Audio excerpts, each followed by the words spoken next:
তো বন্ধুরা, আমি চলে এসেছি মাঠে ঘাস কাটতে। ওই তো আমার পিছনে ঘাসের জমি।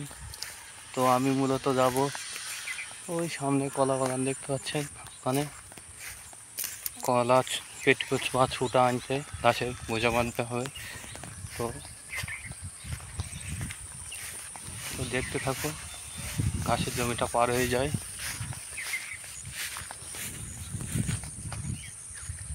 তো আমার নাম শাহিদ, আমার গ্রামে বাড়ি, মধ্যবিত্ত ঘরের ছেলে। তো চাষবাস করি, পাশাপাশি অন্যান্য কাজ রয়েছে, সেগুলো সিক্রেট হয়তো বলা যাচ্ছে না এখন। তো ভাবলাম, আমার মামা পরামর্শ দিচ্ছিল একটা ইউটিউব চ্যানেল খোলো, সেই জন্য ইউটিউব চ্যানেল একটা ক্রিয়েট করা হয়েছে। তো ভাবছি প্রতিনিয়ত এবার থেকে ভিডিও দেবো। তো আমার ভিডিওগুলো যদি ভালো লাগে তাহলে অবশ্যই লাইক, কমেন্ট এবং শেয়ার করবেন এবং অন্যকে দেখার সুযোগ করে দেবেন। তো আমি মূলত এখন কলার পেটকু নেবো, কলা বাগানের দৃশ্য।